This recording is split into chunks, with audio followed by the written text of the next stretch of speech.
Just going to demonstrate with acrylics how to mix some really accurate sky colours. A lot of the skies I see my students making are either too greeny or they're too dark or too deeper blue.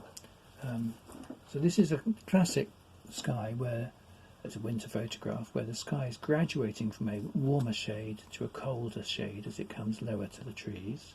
So we've got a shift from a warm to a cold blue, and I'm going to use a simple recipe for this. Let's start with a cobalt blue. So I've got a palette of colours here. This is a cobalt blue. We add white to cobalt blue.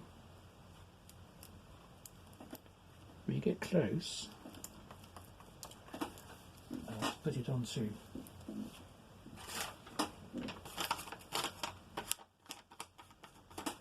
my test paper here. Slightly too deep, so a little bit more white. You have to get a good quality cobalt blue to do this. It's a colour that when you buy the cheaper versions of it doesn't have the same fabulous properties that you get if you pay for artist colour, sadly, and it is quite an expensive colour. So here I've now put cobalt blue with white, and that on its own is enough to give the deeper shades higher in the sky, but it's not the right blue for going lower down. So what we're going to do now is add some cerulean blue to the same mix. I'm not going to start it, so I've got the blue down here. I'm going to add cerulean to it and a little bit more white, so I'm producing a colder blue basically.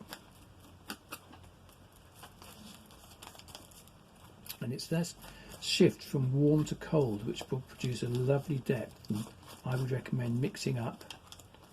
Here we go, so I've mixed up some examples on my test paper here, and we're getting a colder blue. It's not quite cold enough, so a little bit more cerulean and white will get me to the result. Some artists actually put green into their skies, and interestingly it does work. If you use something like a viridian in very, very small amounts added to your cobalt, you can get it to go cool. So it does produce it. So I've now produced a colder blue using a little bit more cerulean. Another option is to use a phthalo blue. So I've just mixed some cobalt turquoise here into my cobalt blue with white, and that is a very good match to the colder blue lower in the sky. Cobalt turquoise is unfortunately also a very expensive colour, but you can use a phthalo blue and get a similar result, but it's a very strong, these blues are very strong, so you have to use tiny amounts of them. So you're still using cobalt as the main colour and adding little amounts of these very intense phthalo blues. The other blue I want to show you is when you go to a darker blue.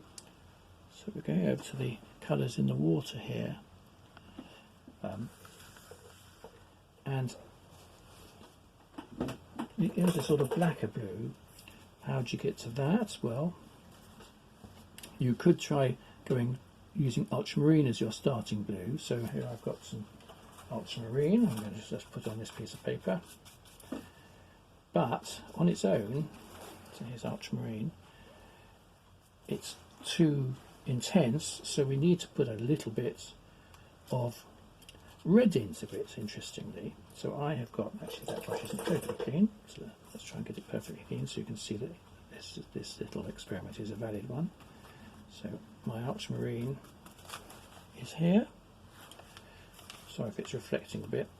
If we put a little tiny bit of cadmium red into this blue, so making it effectively into a dark purple. Here we go. It's getting in the right direction, but it's too deep. So again, we have to mix it with a little bit of white. Not much.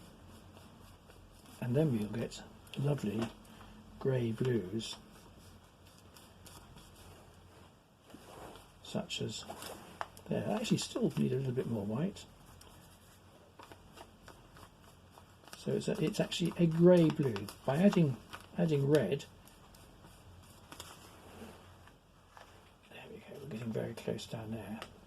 Further up it goes a little bit colder, so I might even add that to either cobalt or even cobalt with a little bit of cobalt turquoise in it. So I'm just going to mix you that with a little bit of cadmium red. Another option, by the way, is to mix your blue with a bit of burnt umber. That will also produce. So there we are, I've just added colder shades.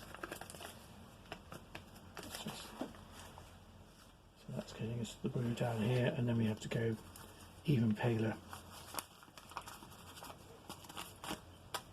And in fact what I'm doing is I'm mixing that mixture I've just done back into the colder blue I've just made. So I'm adding my cobalt blue with some cadmium red into the pale blues I made earlier, which are going to produce the greyer blues further up in this graduating, effectively like a graduating wash from almost white going like a sky upside down, from a cool blue getting warmer and then ultimately going darker at the base. So that is adding a little bit of red.